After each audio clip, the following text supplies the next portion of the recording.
Halo teman-teman, selamat sore, selamat datang di channel saya. Selamat hari akhir pekan ya, hari Jumat ini. Sebelumnya saya ingin mengucapkan selamat ya buat teman-teman yang udah berhasil hamil. Itu sudah ada 1, 2, 3, ada 8 atau 9 gitu ya. Waduh, enak banget ya kalau udah positif ya. Udah gitu juga kalau sudah positif, biasa tuh langsung kepo kan, langsung pengen USG cepet-cepet gitu kan ya. Nah ada tuh yang laporan USG nggak kelihatan apa-apa ya, nggak percaya sih saya bilangin apa gitu kan. Itu video udah ada, tinggal ditonton ya kan. Nah di sini sekarang siapa teman-teman yang suka bertanya, dok dulu kok saya haidnya teratur, sekarang jadi kok agak sedikit jarang ya dok ya, mungkin mundur bisa 1,5 bulan sekali gitu kan ya, atau 2 bulan sekali. Ada juga yang bertanya, dok ini permasalahan saya kok haidnya jadi lebih banyak ini sekarang gitu. Ada juga yang, dok haid saya cukup sih, sudah 5 hari gitu ya, tapi habis itu flek-flek nih dok, panjang nih dok, flek-fleknya ada sekitar hampir seminggu baru hilang. Nah ini sekarang saya akan bahas di sini teman-teman ya. Ini mungkin saya tidak akan membahas secara spesifik satu-satu, mungkin saya akan umumnya dulu ya. Kemungkinan yang terseringnya itu misalkan apa gitu ya. Pertama adalah haidnya yang menjadi tidak teratur teman-teman, yang jadinya tuh haidnya tuh lebih tidak setiap bulan sekali, mundur jadi 1,5 bulan sekali, jadi 2 bulan sekali. Itu yang pertama. Yang kedua adalah haidnya yang menjadi lebih banyak, teratur tiap bulan dapat ya, tapi kok jumlahnya lebih banyak ya dok ya, yang biasanya mungkin saya sehari cuma 3-4 pembalut, sekarang jadi 7, jadi 6 gitu kan ya. Ada juga yang jadi lebih panjang. Nah ini pengelompokan yang kedua nih ya. Sekarang saya bicara yang pertama dulu. Pokoknya hubungannya ini yang tidak teratur ini, yang setiap bulan sekali menjadi lebih lama, setiap 1,5 bulan atau 2 bulan, itu pasti ada hubungannya dengan hormonal. Kalau sudah bicara hormonal teman-teman, itu hubungannya adalah dari produksinya ya, dari talamus, hipotalamus sampai ke ovari. Itu yang bermasalah. Permasalahan itu bisa di tingkat atas, bisa yang di bawah gitu. Paling sering adalah yang kita sering dengar adalah PCOS ya, yang tadinya itu 1 bulan bisa jadi 1,5 bulan sekali atau 2 bulan sekali misalkan. Nah ini bisa terjadi itu. Nah sekarang bisa juga yang kedua, permasalahan dari ovari ya, organ yang memproduksinya itu ya. Misalkan pada saat menopause itu kan produksinya sudah berkurang, ovarinya itu sudah mulai fungsinya menurun ya. Nah ini juga bisa terjadi pada teman-teman yang belum waktunya menopause, misalkan umur 35 atau 38 gitu kan ya. Ini terjadi, fungsi dari ovari ini menurun ya. Kita bilangnya primary ovarian insufficiency ya, atau failure gitu kan. Itu juga bisa ya, meskipun jarang tapi itu bisa menyebabkan haidnya itu juga tidak ada ya. Nah lalu juga bisa juga pada saat teman-teman yang punya anak nih misalkan ya masih remaja gitu kan ya, baru mulai haid gitu ya, yang harusnya haidnya baru sekali 2 kali tapi tiba-tiba menjadi banyak sekali gitu kan ya, atau misalkan ini kok banyak banget gitu kan ya. Nah ini juga permasalahan dari hormonal ya. Ini biasanya ada permasalahan dari imatur dari HPO axis ya, jadi hipotalamus ovary axis gitu. Itu karena belum matang. Nah di sini juga sama, karena ini permasalahan hormonal, bisa saja ada hormon-hormon lain yang mengganggu teman-teman habis hamil. Pada saat selesai hamil kita kan menyusui. Nah pada saat itulah muncul prolaktin ya. Nah dengan adanya hormon ini kita juga tidak haid ya kan. Nah permasalahannya kalau misalnya ini nggak hamil lalu tiba-tiba ini kok prolaktinnya juga tinggi, itu juga bermasalah teman-teman, bisa nggak haid juga. Biasanya ada sesuatu di kepala ya, pokoknya di tingkat atas itu ada masalah.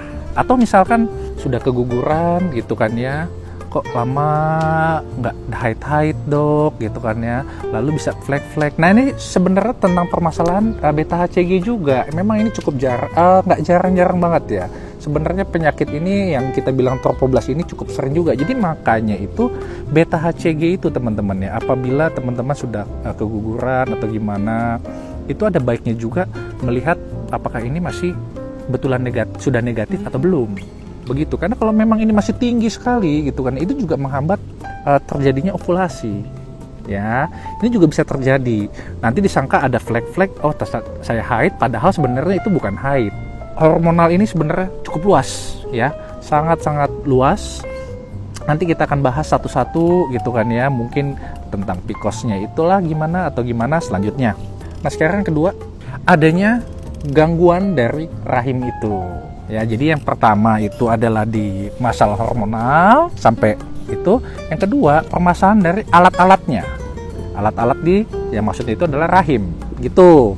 Jadi yang normal itu adalah pada saat kita terjadi peluruhan haid, rahim itu akan berkontraksi, makanya suka sakit kan, sakit, nyeri gitu kan, nyeri haid itu biasa, itu kan memang kontraksi, dia akan keluar gitu. Nah kalau kontraksi ini terganggu, mau nggak mau berarti haidnya itu pendarahannya akan jadi lebih banyak karena nggak bisa nutup gitu, nggak bisa dijepit gitu kan ya, ataupun bisa menjadi lebih panjang. Selain lebih banyak juga lebih panjang, ataupun yang seperti saya bilang tadi sudah waktunya selesai haid gitu kan ya, tapi karena biasanya ini gangguannya itu lebih kurang bagus, dia berkontraksi, itu menjadi flek-fleknya itu agak panjang juga gitu. Nah yang biasanya mengganggu dengan kontraksi ini adalah miom teman-teman.